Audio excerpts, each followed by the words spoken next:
So when I think about, musical literacy, how do young kids and youth learn music? I think there's really two elements to it. One is like in the school, and the other is at home. And I think today we're kind of losing both a little bit.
I grew up in a very small town in the Swiss mountains, so there was not a lot of outside input and influences.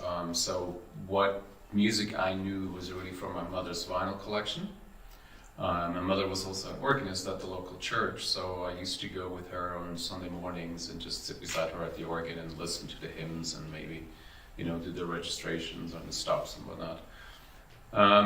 Music was always part of our household. My aunt, she was an opera singer, so she was the first one that actually taught me classical singing and introduced me to the world of opera and choral music per se.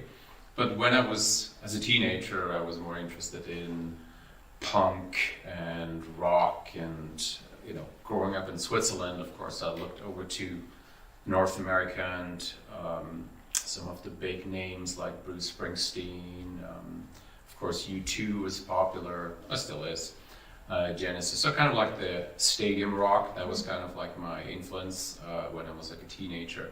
Into classical music I only got, again, through my mother's vinyl collection, but then later when I went to a boarding school and there was like a choir, and that's the first time I actually sang in a choir, and I was involved in choral singing and in making music just vocally with other people. So that was in my late teenage years. It's actually quite late, compared to some other people who were in music and performing arts their whole lives. It's quite late that I got into classical music.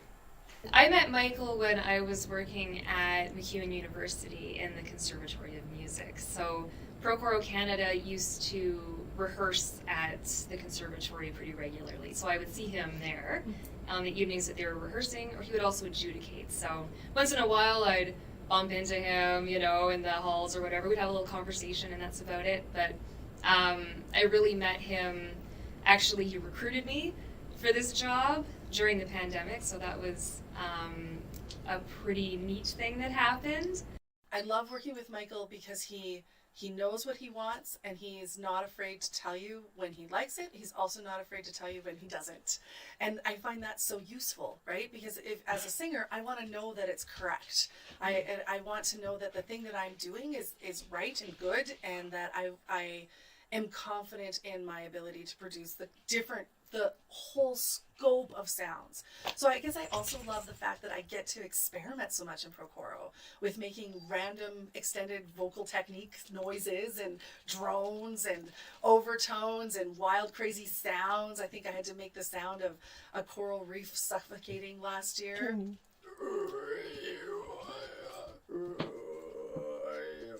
That that was my coral reef suffocation sound. It was beautiful.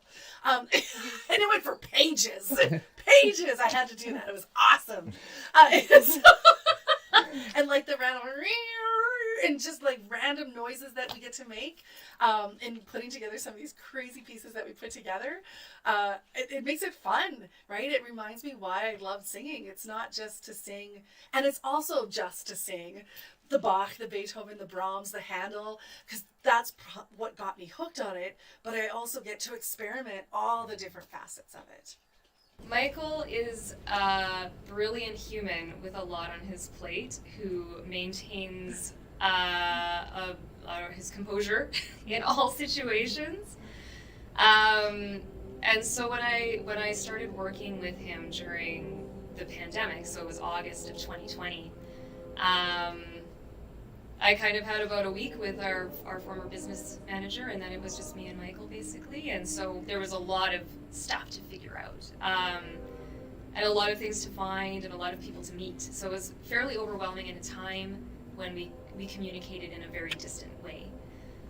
We didn't actually work together all that much because we weren't really supposed to, so it was a lot of Zoom and a lot of phone calls and that kind of thing. So the first project we worked on together was it was the first concert of the season, the 2020-2021 season, and that was a concert called Part Songs, which he then renamed Apart Songs because we had to be apart. And that concert was pretty innovative because we decided to start up our Procoro TV channel at that point.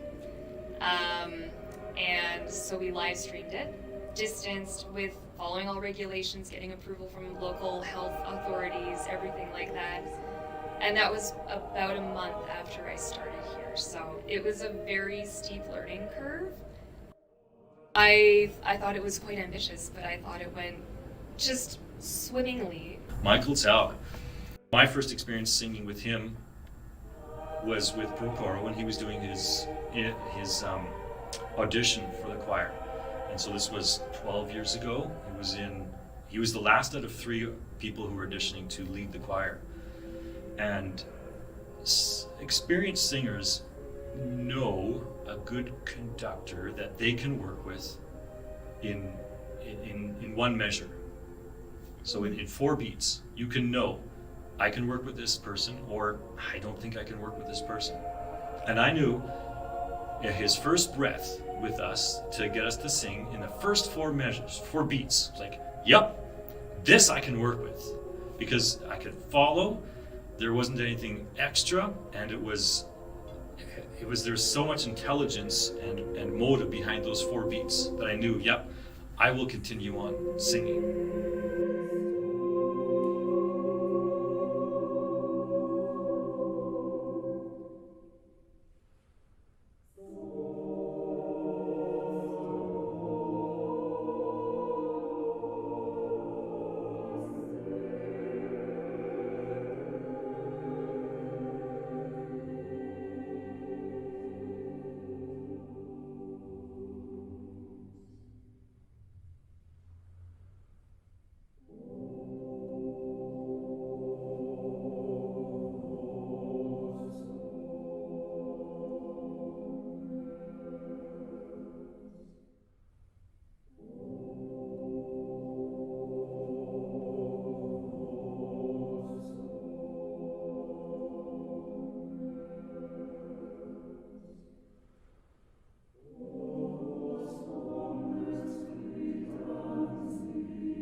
My function as an artistic director to think about how can we move forward with choral music, how can we maybe break down some boundaries, how can we find new sounds, and also how can I shape and curate our own choir.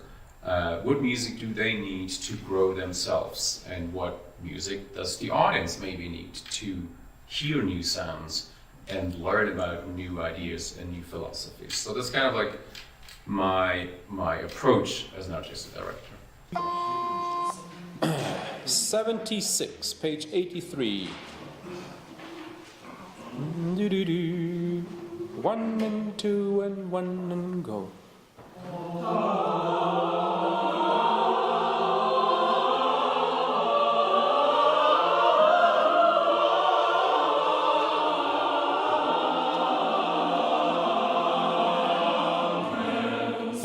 Thank you.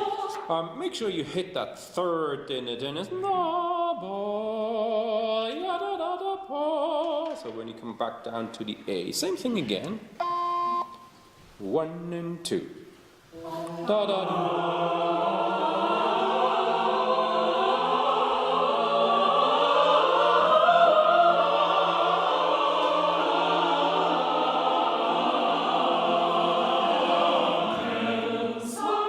Thank you.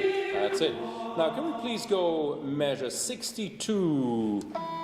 And a question more before in the bass is Amen, Amen. So there's no lift in there. Da dee dee dee dee. 1 and 2 and 1. Amen.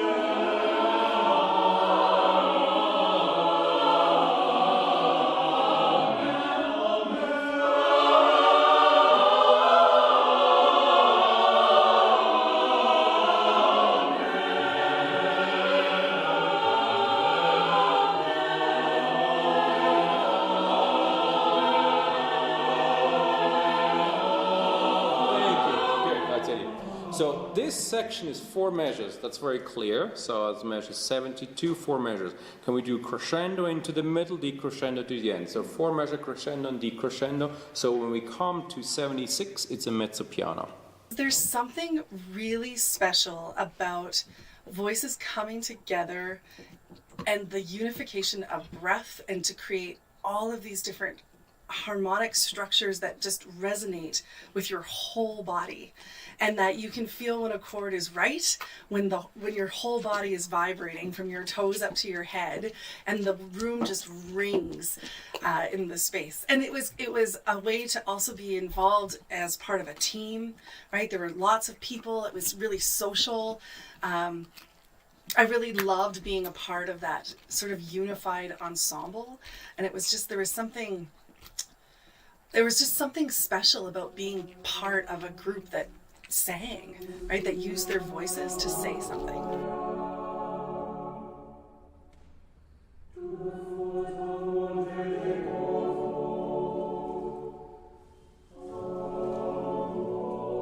It's a double-edged sword working with Michael. He, I think most of all, appreciates loyalty and preparation. If you are not prepared, that you are not fulfilling a side of an agreement, of a contract. And also, because Michael is so personally bound to making good music, he feels like you are cheating him of making good music.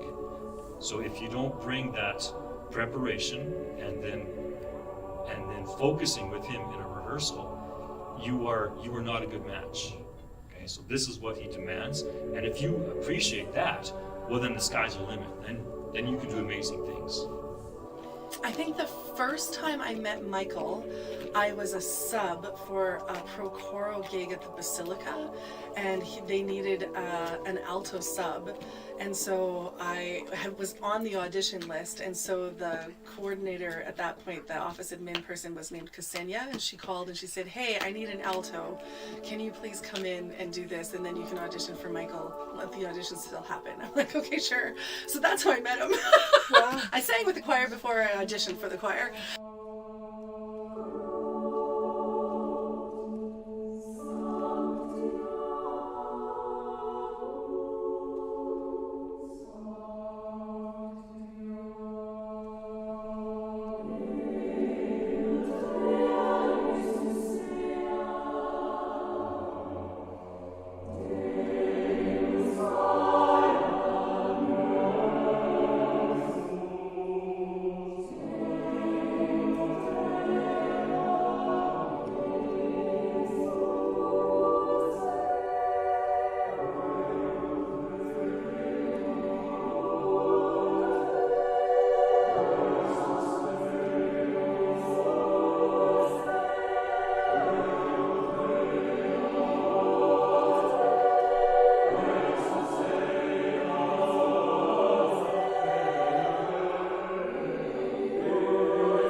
So when I think about choral concert, it's something that we just, do in Edmonton, one of our regular venues.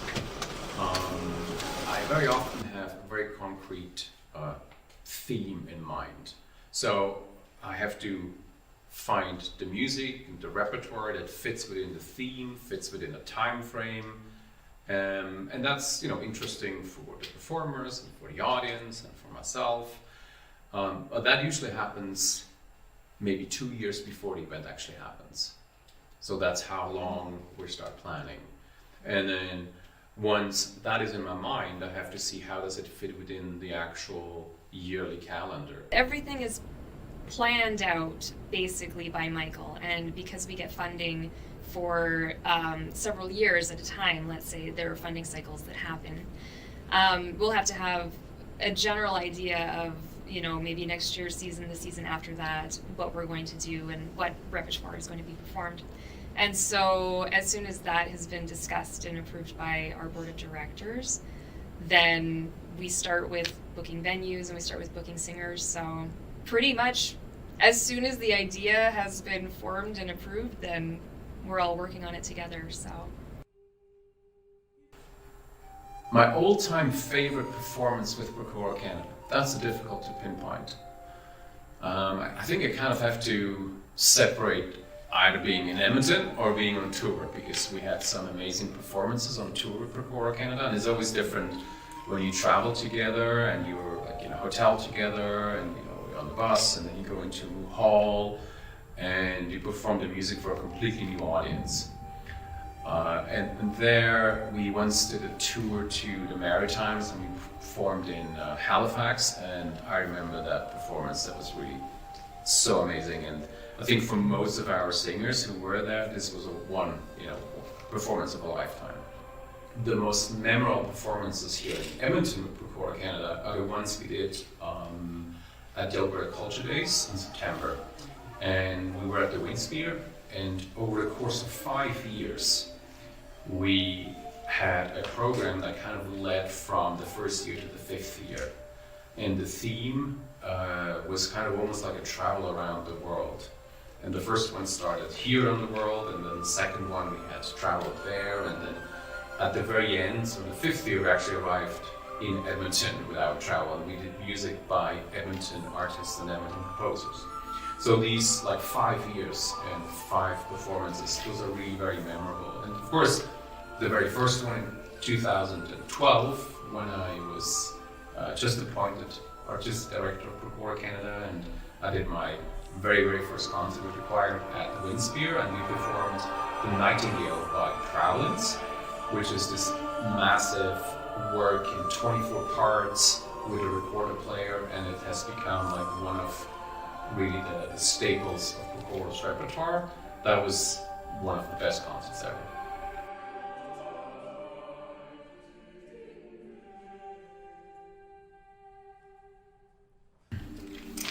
So when I think about, musical literacy, how do young kids and youth learn music? I think there's really 2 elements to it. One is in the school, and the other is at home.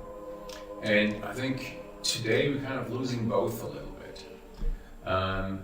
Yes, kids at school, they have music classes and they're taught what is the name of a pitch and how do you write it down, and if you read it, what is the interval, what's the sound from one to the next. So that's taught at school.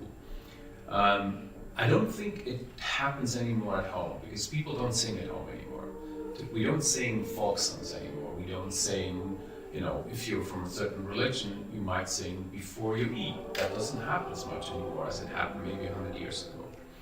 And the third part is, of course, the community. More and more, here, in Edmonton, maybe as I can see it, we have created these outside organizations where kids do extracurricular activities and go to choir or go to conservatory or to learn theory or piano. And that's where they learn how to read music, what do the pitches mean, what are the intervals, what are the chords, what are the time signatures, what are the clefs. So I think those are these three elements that make up musical literacy.